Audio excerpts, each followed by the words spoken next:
everyone.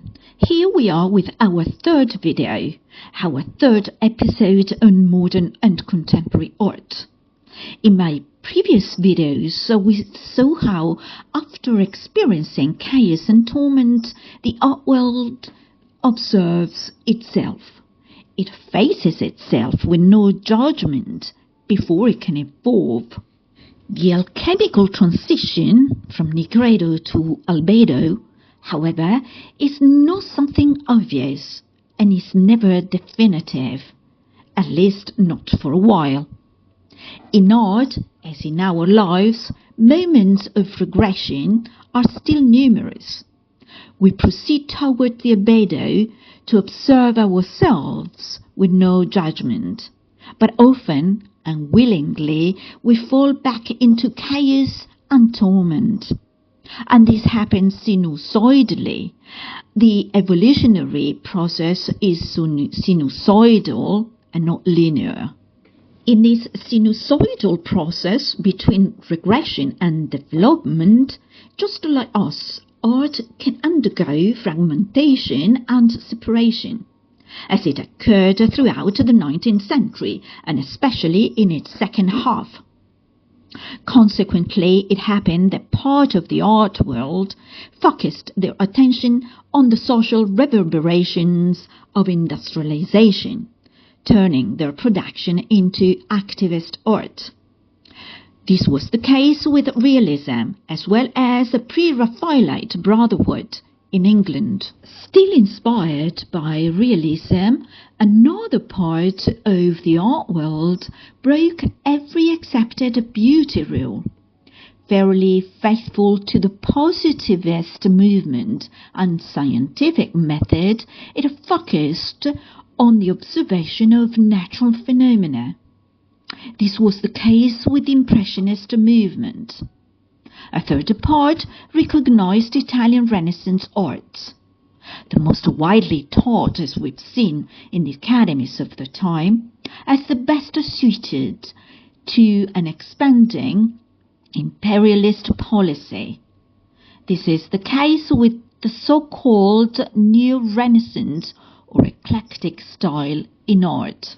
In this video, though, I'll talk about the first mentioned movements, realism and the Impressionist movement, whereas I have planned to dedicate to the pre-Raphaelite movement, the pre-Raphaelite Brotherhood, and the New Renaissance or eclectic style to other different videos. So let's see how realism developed in art. The bourgeois industrial revolution, which broke out in England in 1760 and continued throughout the 19th century, was counterbalanced by the affirmation of socialist ideals.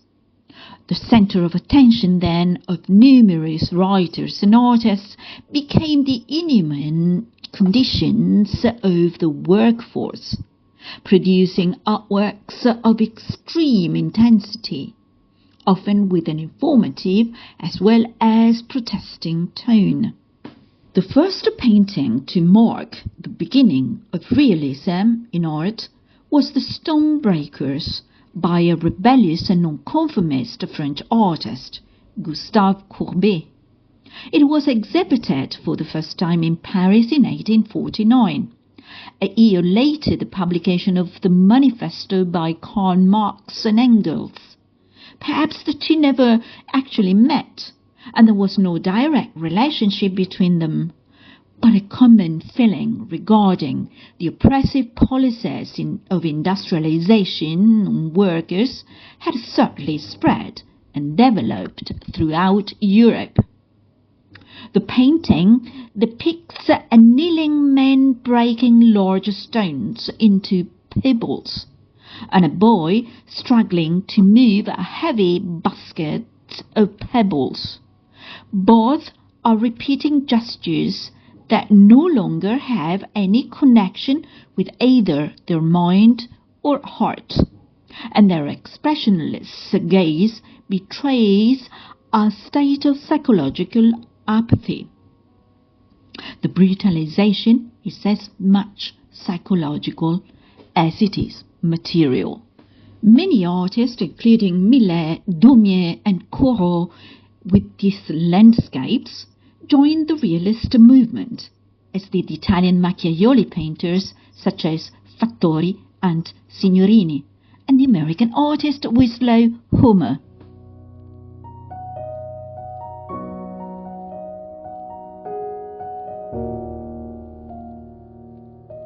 At 50 kilometers from Paris, in the charming village of Barbizon in France, just outside the Fontainebleau forest, several artists inspired by realism and identified as the Barbizon School later left their studios.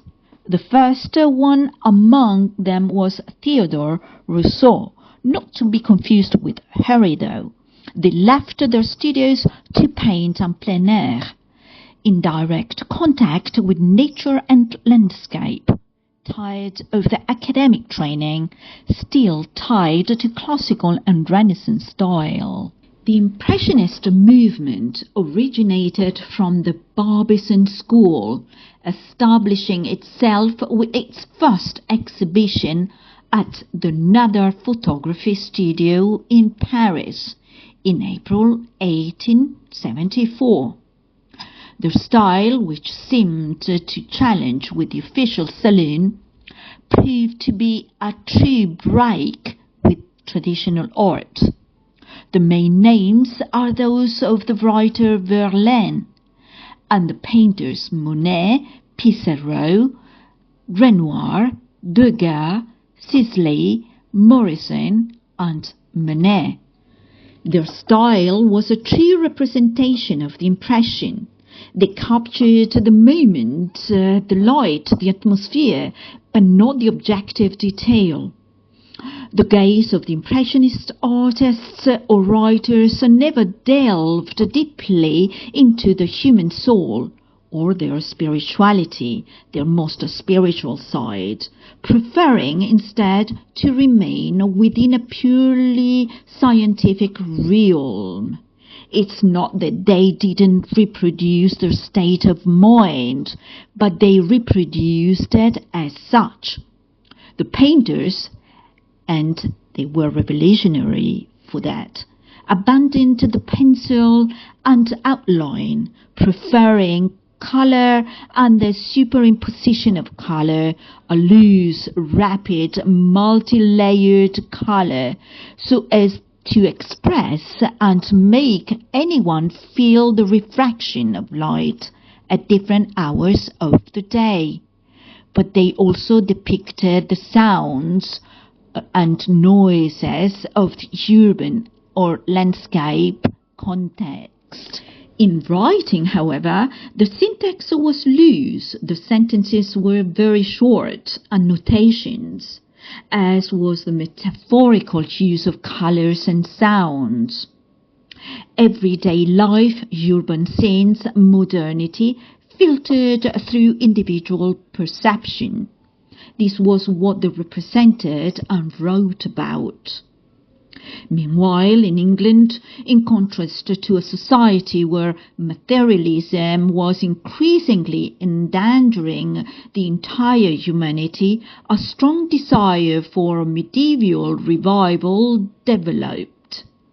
But we will talk about that in my next video. I leave you for the moment, reminding you to interact here below the video so that we can also start an open conversation about this path I've chosen for you. And please subscribe to the channel to stay updated.